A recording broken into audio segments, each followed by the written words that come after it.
Audiolibro, Ready Player One. Parte 21.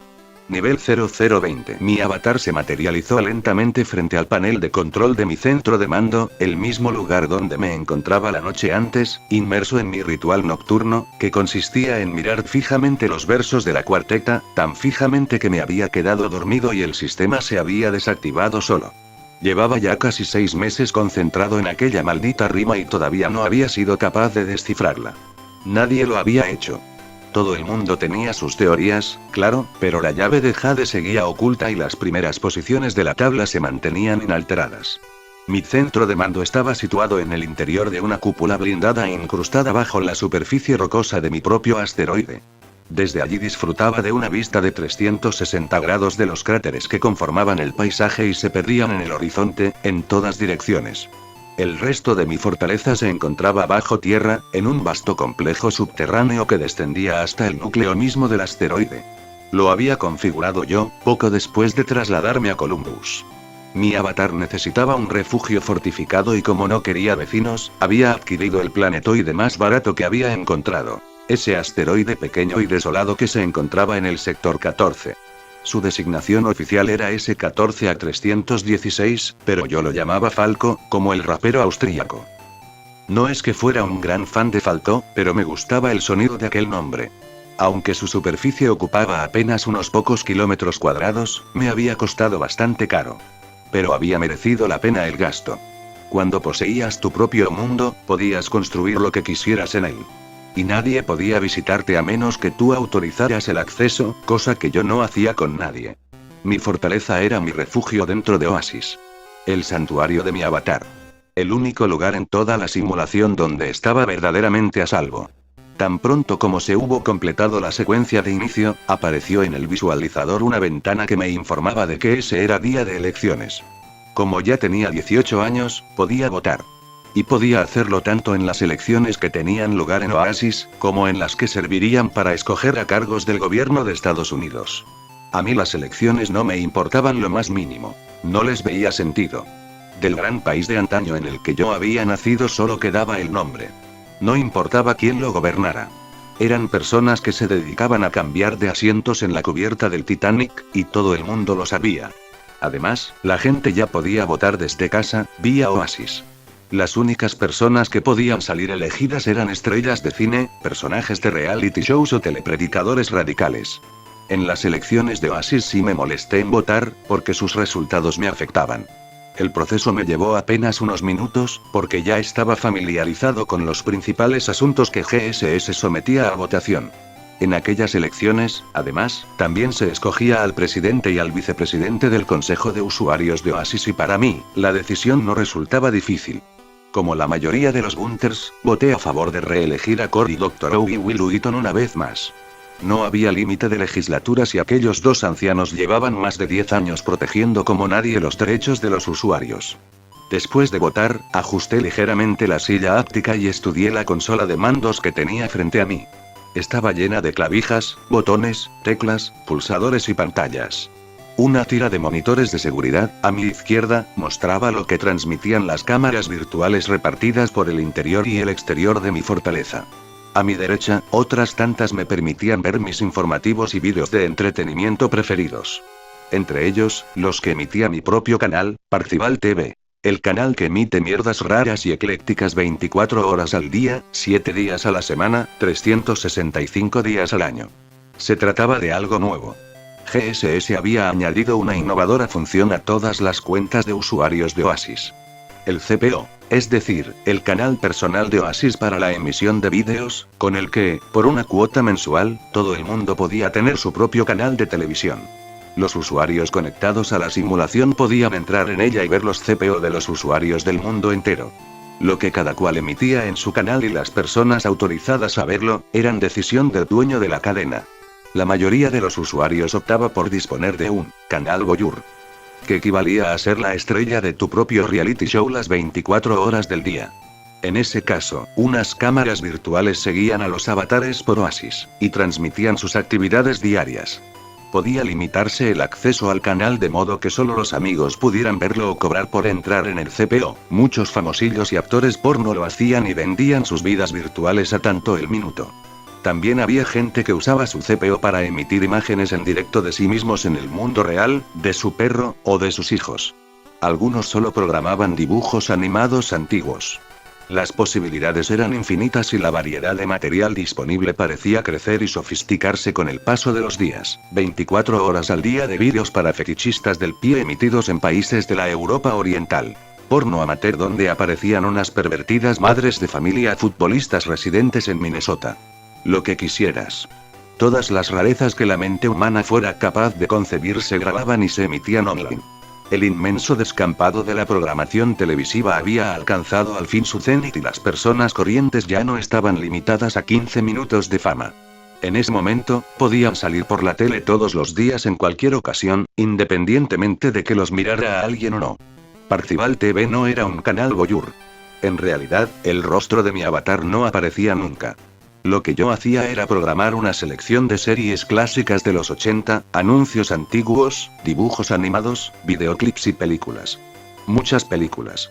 Los fines de semana, pasaba largometrajes japoneses antiguos de monstruos y algún anime vintage. Lo que me apeteciera. Lo cierto es que no importaba mucho que programara. Mi avatar seguía siendo uno de los 5 de arriba, por lo que mi canal atraía a millones de espectadores todos los días, sin importar lo que emitiese, cosa que me permitía vender espacio publicitario a mis diversos patrocinadores. Casi todo el público de mi canal estaba formado por gunters que lo veían con la esperanza de que yo, involuntariamente, revelara alguna información sobre la llave de Jade e incluso sobre el huevo. Pero yo, claro está, no lo hacía. En ese momento, Parcival TV emitía un maratón ininterrumpido de 2 días de Kikaider, una serie japonesa de acción de finales de los 70, en la que un androide rojo y azul se cargaba a una sucesión de monstruos cubiertos con trajes de goma, episodio tras episodio. Yo sentía debilidad por los kaiju y los tokusatsu antiguos, programas como Spectroman, Gigantes del Espacio y Superman. Abrí mi parrilla de programación e hice algunos cambios. Suprimí los episodios de Muelle 56 y de Misfits of Science e introduje unos cuantos episodios consecutivos de mi tortuga voladora gigante, Gamera. Pensé que la audiencia lo agradecería. Y después, para finalizar la emisión del día, añadí varios capítulos de Silver Spoons. Artemis también tenía su propio canal de vídeo, Artemivisión, y yo siempre estaba conectado a él con uno de mis monitores. En ese momento emitía su plato de los lunes por la noche. Un episodio de Squarepex, donde aparecía Sarah Jessica Parker jovencísima. Después, vendrían Electra Woman y Dinagel, seguidos de varios episodios seguidos de Isis y Wonder Woman. Hacía siglos que no modificaba el orden de su programación. Pero no importaba. Sus índices de audiencia eran elevadísimos. Recientemente, además, había lanzado una línea de ropa de cuerpo entero para avatares femeninos, con la marca Artemis, que había sido todo un éxito. La verdad era que las cosas le estaban yendo muy bien. Después de aquella noche en el Distracted Club, Artemis había cortado todo contacto conmigo. Me bloqueaba los emails, llamadas y peticiones de chat. Además, había dejado de añadir entradas a su blog. Yo había intentado por todos los medios ponerme en contacto con ella. Le enviaba flores a su avatar. Me desplazaba muchas veces hasta su refugio, un palacio fortificado en Benatar, la pequeña luna de su propiedad. Soltaba cintas de cassette con canciones y notas, sobre su palacio, desde el aire, como si se tratara de bombas de un enfermo de amor. Una vez, en un acto de extrema desesperación, permanecí ante las puertas de su palacio durante 2 horas seguidas, con un radiocassette en la cabeza que emitía In Your Eyes, de Peter Gabriel. Pero ella no salió. Ni siquiera sé si estaba en casa.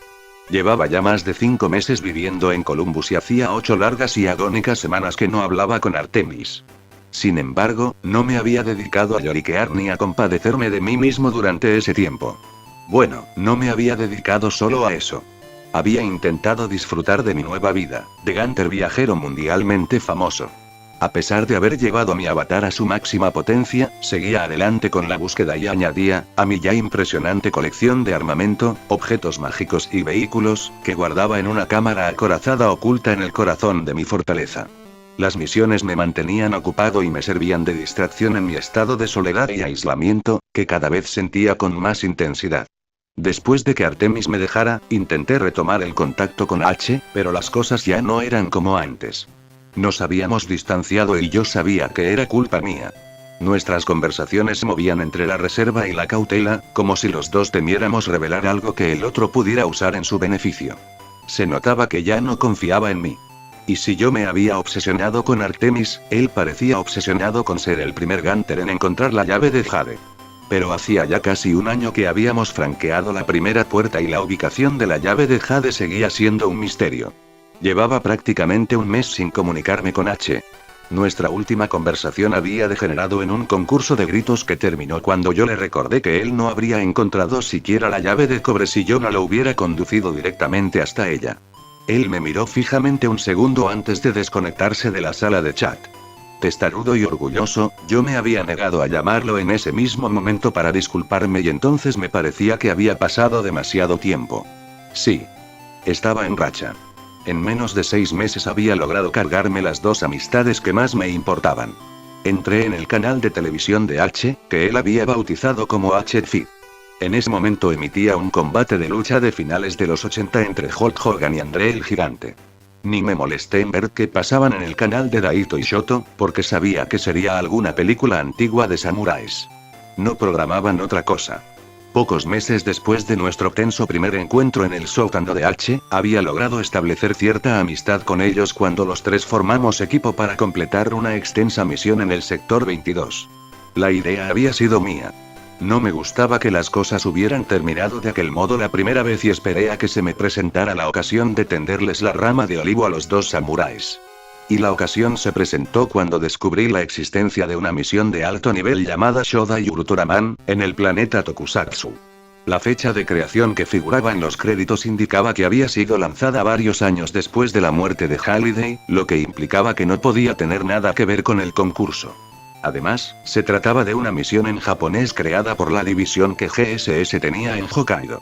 Podría haber intentado completarla solo, recurriendo al traductor simultáneo Mandarax instalado en todas las cuentas de Oasis, pero habría sido arriesgado. Se sabía que Mandarax no era fiel a los originales, que malinterpretaba instrucciones y réplicas, algo que podía llevar fácilmente a cometer errores fatales. Daito y Shoto vivían en Japón donde se habían convertido en héroes nacionales. Yo sabía que los 2 hablaban varias lenguas con fluidez. Así que me puse en contacto con ellos y les pregunté si estaban dispuestos a formar equipo conmigo solo para esa misión. En un principio se mostraron escépticos, pero cuando les expliqué la naturaleza única de la expedición y los beneficios que, en mi opinión, podríamos obtener si la completábamos, accedieron. Los 3 nos encontramos al otro lado de la puerta que daba paso al reto, en Tokusatsu, y la franqueamos juntos. La prueba consistía en una recreación de los 39 episodios de Ultraman, la serie original que se había emitido en la televisión japonesa entre 1966 y 1967. La trama se centraba en un humano llamado Hayata que era miembro de la Patrulla de la Ciencia, una organización dedicada a luchar contra las hordas de monstruos, tipo Godzilla, empeñados en atacar la Tierra constantemente y en amenazar a la civilización humana. Cuando la Patrulla de la Ciencia se encontraba con una amenaza a la que no se atrevía a enfrentarse sola, Hayata usaba un dispositivo alienígena llamado la cápsula beta para transformarse en un superhéroe extraterrestre conocido como Ultraman. Y entonces sí, se entregaba a la destrucción del monstruo que tocara esa semana, recurriendo para ello a toda clase de llaves de Kung Fu y ataques de energía. Si hubiera franqueado la puerta solo, habría tenido que reproducir de principio a fin todo el papel de Hayata. Pero como Shoto, Daito y yo habíamos entrado juntos, se nos permitió seleccionar a un miembro distinto de la Patrulla de la Ciencia a quien interpretar. Además, al principio de cada nivel o episodio, podíamos cambiar de papeles. Así, los 3 nos fuimos turnando en la representación de Hayata y sus compañeros de equipo, Hoshino y Arashi. Como sucedía con casi todas las misiones de Oasis, jugar en equipo hacía que resultara más fácil derrotar a los diversos enemigos e ir superando los niveles.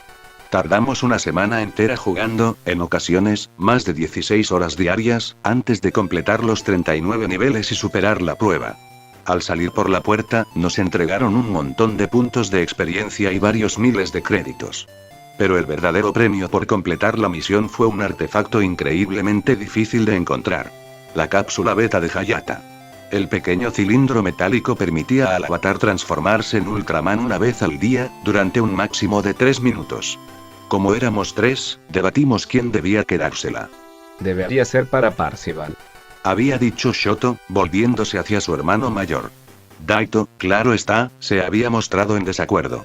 Pero él no habría podido completar la misión sin nuestra ayuda. Y dijo que, para ser justos, lo único que podíamos hacer era subastar la cápsula y repartirnos lo que nos dieran por ella. Pero yo no estaba dispuesto a permitirlo. El artefacto era demasiado valioso para que nos desprendiéramos de él y sabía que acabaría en manos de los Sixers, que se dedicaban a adquirir todas las piezas importantes que se subastaban. Además, aquella me parecía una buena ocasión de congraciarme con los Daiso. Deberíais quedaros vosotros con la cápsula beta, dije. Ultraman es el mayor superhéroe japonés. Sus poderes han de permanecer en manos niponas. Mi generosidad los sorprendió y conmovió a partes iguales. Sobre todo a Daito. Gracias, Parcival-san, respondió dedicándome una sentida reverencia. Eres hombre de honor. Y después de aquello, los tres nos despedimos como amigos, no necesariamente aliados, y yo me di por recompensado por mis esfuerzos. Oí el sonido de un timbre, y consulté la hora. Eran casi las 8. Ya me tocaba empezar a ganarme el pan. Siempre iba escaso de dinero, por más frugalmente que intentara vivir. Debía pagar algunas facturas bastante abultadas todos los meses, tanto en el mundo real como en Oasis. Mis gastos en el mundo real eran los más corrientes: alquiler, luz, comida, agua. Reparación de equipos, actualizaciones. Los de mi avatar resultaban más exóticos. Arreglos de naves espaciales. Pasajes de teletransportación. Recargas de energía. Munición. La compraba al por mayor, pero aún así no era barata. Y mis gastos mensuales en teletransportación solían ser astronómicos. Mi búsqueda del huevo me exigía desplazamientos constantes y GSS no dejaba de aplicar incrementos en los precios. Lo cierto es que ya me había gastado lo que me habían pagado por los contratos publicitarios. Casi todo había ido a la adquisición de mi equipo de inmersión y a la compra de mi propio asteroide. Ganaba bastante dinero al mes por la venta de espacio publicitario en mi canal privado de televisión y subastando los artículos mágicos que ya no necesitaba, la armadura o las armas que había ido adquiriendo durante mis viajes. Pero mi principal fuente de ingresos era mi empleo a jornada completa dando asistencia técnica a Oasis. Cuando me creé mi nueva identidad, la de Bryce Lynch, me había atribuido una licenciatura universitaria, así como múltiples certificados técnicos y mucha experiencia laboral como programador de Oasis y desarrollador de aplicaciones. Y, sin embargo, a pesar de mi impresionante currículum inventado, el único trabajo que había conseguido era el de representante de apoyo técnico de primer nivel en Helpdesk Incorporated, una de las firmas subcontratadas por GSS para gestionar el servicio al cliente y la asistencia técnica de Oasis. Así que trabajaba 40 horas a la semana, ayudando a inútiles a reiniciar sus consolas Oasis y a actualizar los drivers de sus guantes ápticos. Se trataba de un trabajo durísimo, pero me permitía pagar los gastos. Salí de mi cuenta de Oasis y me serví de mi equipo para conectarme a una cuenta distinta que me habían asignado exclusivamente para el trabajo. Tras completar el proceso de conexión, asumí el control de un avatar de Happy Helpdesk, un hombre guapo y apuesto fabricado en serie a imagen y semejanza del Ken de la Barbie, que yo usaba para atender las llamadas al servicio técnico.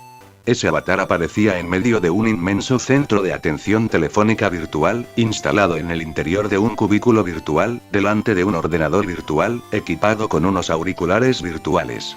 Para mí, ese lugar era mi infierno particular y virtual. Helpful Helpdesk recibía millones de llamadas al día de todo el mundo. 24 horas al día, 7 días a la semana, 365 días al año. Un cretino indignado y torpe tras otro. No había tiempo libre entre llamadas, porque la lista de espera era siempre de varios centenares de inútiles, todos ellos dispuestos a esperar durante horas para que un técnico les llevara de la manita a resolver su problema. ¿Para qué molestarse en buscar la solución online? ¿Para qué intentar resolverlo tú mismo, cuando podías pagar a alguien para que pensara por ti? Como de costumbre, mi turno de 10 horas se me hizo eterno. Los avatares de Helpdesk no estaban autorizados a abandonar sus cubículos, pero yo había encontrado otros modos de pasar el rato. La cuenta de mi trabajo estaba configurada con limitaciones, para que no pudiera consultar páginas externas, pero yo había manipulado mi visor y podía escuchar música o ver las películas que almacenaba en el disco duro mientras atendía las llamadas. Cuando finalmente concluyó mi jornada laboral y me desconecté del trabajo, no esperé ni un segundo para entrar en mi cuenta de Oasis. Descubrí que tenía cientos de emails sin abrir y por lo que pude leer en las casillas de asunto, supe lo que había ocurrido.